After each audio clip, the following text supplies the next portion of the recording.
Alright, we live. We back at the old kids camp over here. Campaigns, running the X32. Got an S16 over here in the stage rack unit right over in that area. What you want to make sure is that in our particular case, we're using the 16 inputs on the S16, using it basically as a stage box. So in that case, our inputs 1 through 8 and 9 through 16 will be over the AES 50 1 through 8 and AES 50A 9 through 16. And that's all running over this Ethernet cable. This Ethernet cable, which is plugged into the AES 50A port. This little guy right here. So on the back of the S16 stage box, you'll also have an AES 50 port where the other end of this cable is plugged into. So what you also want to make sure of is on your AES 50A, your outputs, what we're doing is we're using the 8 outputs that are actually on that stage rack. So therefore, you want outputs 1 through 8 to be on the AES 50A 1 through 8 port, as well as 9 through 16, but technically they don't have 9 through 16 there. So we're going to use those locally, meaning if we go over here to my XLR outs, you'll see that locally we're going to be using 1 through 4, 5 through 8, 9 through 12, so 13 through 16. Basically set, typically this should be pretty well set unless someone's changed it.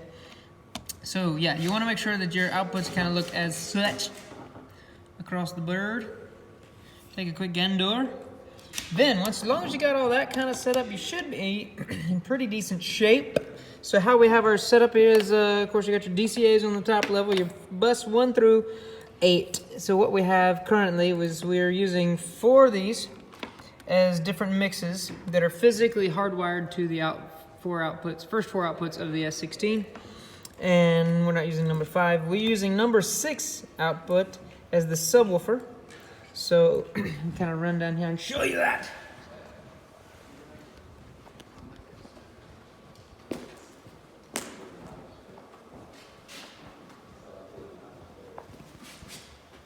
Here's our S16 box.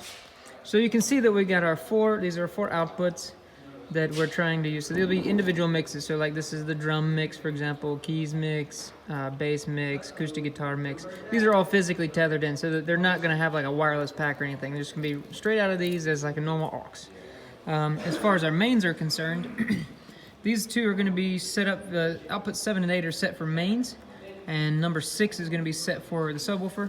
And then you can see this blue cable subwoofer, 2 mains. They're actually fed through from the back side. So your blue cable and other XLRs, they kind of come down in here. So subs going into there, mains going into here. This is your mains as far as your outputs to your speaker. So that's going to go to the speakers. That's going to go to the speakers, or that's the subs rather. That's your mains. As far as your dip switches and little horizontal switches, if you will. Since this is subs, we'll have this one set to subwoofer. We're going to set it to bridge because we want the most power we can get out of it. As far as the bottom one though, we're going to set these to low cut. So you see it has like a low cut frequency filter where we can roll off a certain frequency, which is pretty well set to about 80 hertz, give or take. Because we'll let the subwoofer handle all that the low frequencies. Same situation for this side, low frequency is going to be set to about 80 hertz, low cut.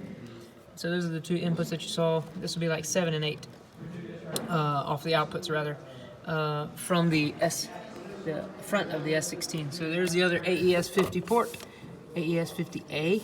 That's the other Ethernet cable that we have ran to that from the console.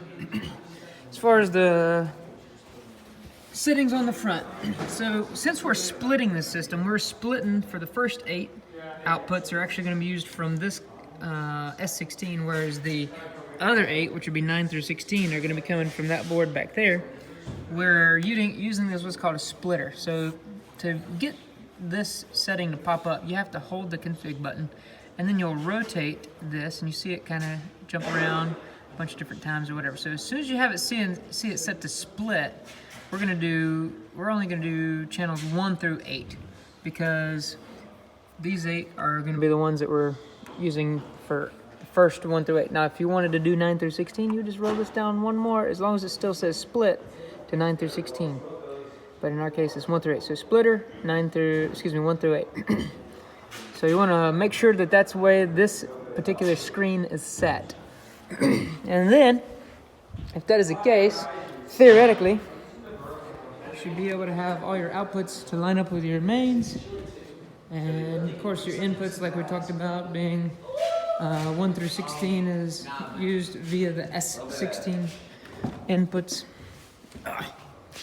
So if we could play some music, what is a play button on the whatchamacallit? Let's see if we hear something. If we unmute this here. Oh yes. So like I said, this is our subwoofer unit right here, so there's no frequency there.